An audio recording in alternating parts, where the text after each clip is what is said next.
வணக்கம். தமிழ் ஃபுட் கார்னர்ல இன்னைக்கு கத்திரிக்காய் கறி பண்ண போறோம். இந்த கறியில ஒரு பொடி சேர்த்து பண்ணியிருக்கோம்.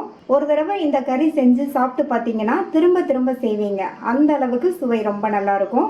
இப்போ எப்படி பண்றதுன்னு பார்க்கலாம். 400 கிராம் கத்திரிக்காயை இந்த மாதிரி நீல சைஸ் துண்டுகளாக கட் பண்ணி தண்ணியில் போட்டு வச்சுருக்கேன். இந்த கறியில் சேர்க்கறதுக்கு ஒரு பொடி வறுத்து அரைக்கணும். அதுக்கு இந்த கடாயில் கொஞ்சமாக ஒரு அரை டீஸ்பூன் எண்ணெய் சேர்த்துருக்கேன். எண்ணெய் சூடாயிடுச்சு.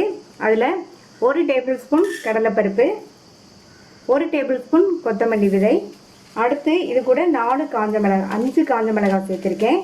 நீங்கள் உங்கள் காரத்துக்கு தகுந்தபடி சேர்த்துக்கோங்க. 4 5 சேர்த்துக்கோங்க. இப்போ இது எல்லாத்தையும் வறுத்துக்கலாம். பருப்பெல்லாம் நல்லா பொன்னிறமாக வரணும், அது வரைக்கும் வறுத்துக்கணும். அடுத்து இது கூட அரை டீஸ்பூன் சீரகத்தையும் சேர்த்து நல்லா ஒரு தடவை வறுத்துட்டு சீரகத்தை கடைசியிலேயே சேர்த்துக்கோங்க. ஃபஸ்ட்டே சேர்த்தோம்னா சீரகம் வறுபட்டு கருகி போயிடும், அதனால் கடைசியில் சேர்த்துக்கணும். இப்போ ஸ்டவ் ஆஃப் பண்ணிவிட்டு இதை வெளியில் எடுத்து ஆற வச்சுக்கலாம்.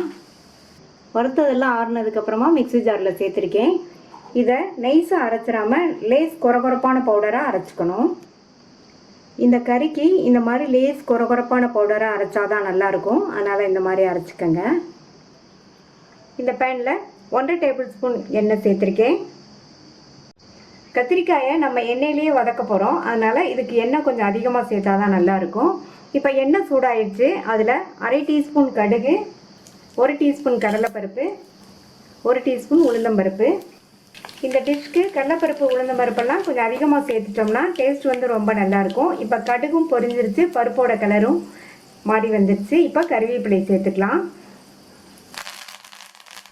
இது கூட 1/4 டீஸ்பூனில் பாதி பெருங்காய பவுடர் சேர்த்து நல்லா ஒரு தடவை மிக்ஸ் பண்ணி விட்டுட்டு இப்போ இது கூட கட் பண்ணி வச்ச கத்திரிக்காயை சேர்த்துக்கலாம். கத்திரிக்காயை சேர்த்துட்டு இது கூட 1/4 டீஸ்பூன் போல் மஞ்சள் தூளும் இதுக்கு தேவையான அளவு உப்பையும் சேர்த்துக்கலாம். சேர்த்துட்டு எண்ணெயிலேயே நல்லா ஒரு 2 நிமிஷத்துக்கு இந்த மாதிரி வதக்கி விட்டுக்கணும். ஹை ஃப்ளேமில் வச்சு 2 நிமிஷம் நல்லா எண்ணெயில் வதக்கி விட்டாச்சு. இப்போ மூடி போட்டுட்டு ஸ்டவ்வை மீடியம் ஃப்ளேமில் வச்சுருங்க. கத்திரிக்காய் வதங்கிட்டு இருக்கும்போது அப்பப்போ திறந்து பார்த்து கிண்டி விட்டு மறுபடியும் மூடி வச்சுருங்க. இப்போ கத்திரிக்காய் நல்லா சாஃப்டாக வெந்துருச்சு. இதில் நம்ம வறுத்து பவுடர் பண்ண அந்த பவுடரை சேர்த்துக்கலாம். சேர்த்துட்டு இந்த பவுடர் எல்லா காயிலையும் நல்லா கோட் ஆகுற மாதிரி இந்த மாதிரி கலந்து விட்டுறலாம். நீங்கள் கத்திரிக்காய் கறி இந்த மாதிரி ஒரு தடவை ட்ரை பண்ணி பாருங்கள், சூப்பராக இருக்கும். எல்லா வகை சாதத்துக்கும் சைட் டிஷ்ஷாக வச்சுக்கலாம். இந்த பொடி போட்டிருக்கிறதுனால நல்லா வாசனையாக இருக்கும்.